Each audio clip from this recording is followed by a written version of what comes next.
શહેરા તાલુકાના પસનાલ ગામે રામદેવ પીરના મંદિરે આસ્થાપૂર્વક 27ના નેજા રોહણ કાર્યક્રમ યોજવામાં આવ્યો, જેમાં ભારે ભક્તિભાવપૂર્વક નેજાઓ ચડાવી ધન્યતા અનુભવી છે.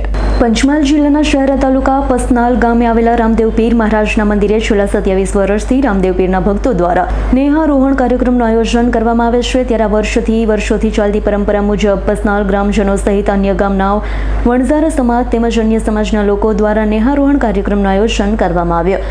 મોટી સંખ્યામાં રામદેવ પીરના ભક્તો દ્વારા ભારે ભક્તિભાવ સાથે આસ્થાપૂર્વક રામદેવ પીર મહારાજના મંદિરે નેજા ચડાવવામાં આવ્યા.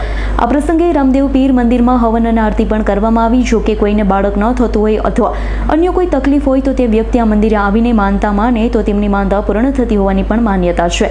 સાથે જ અહીં કેટલાક ભક્તો બાધા આકડી લેવા પણ પધારતા હોય છે. આજરોજ પસનાલ મુકામે દર વર્ષની જેમ રામદેવ પીર મંદિરનો નેજારોહણ કાર્યક્રમ 27મો સંપન્ન કરવામાં આવ્યો. આ મંદિરની સ્થાપના આજથી 26 વર્ષ પહેલાં પસનાલ મુકામે કરવામાં આવી. સદર મંદિર ભાવિ ભક્તોના આસ્થાનું મોટું પ્રતીક છે. આ મંદિરમાં અનેક શ્રદ્ધાળુઓ દર વર્ષે એમની બાધા માનતાઓ પૂર્ણ કરવા માટે ભાદરવા સુદ નોમના દિવસે બાધા પૂર્ણ કરવા આવતા હોય છે. આજના 27મા નેજારોહણમાં ભાવિ ભક્તોની બહુ જ ભીડ ઉમટી હતી.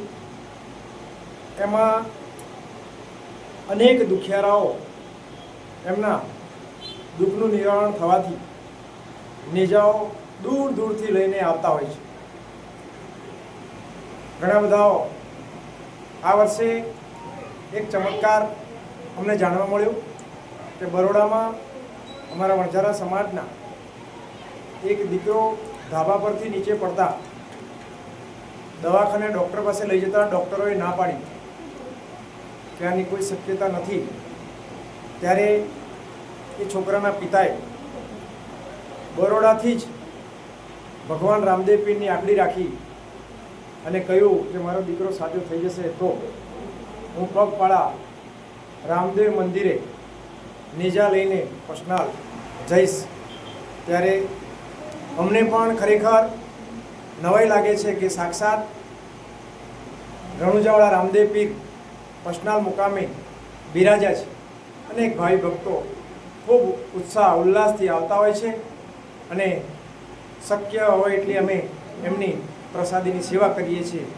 ખરેખર હું એક મીડિયાના માધ્યમથી દરેકને વિનંતી કરું છું કે ભાદરવા સુદ નવમના દિવસે પસનાલ મુકામે આવો અને રણુજાવાળા દેવનો લાવો લો. શું નામ છે તમારું? સરદારભાઈ વણઝારા. ઇકબાલ શેખનો રિપોર્ટ, S9 ન્યૂઝ, પંચમહાલ.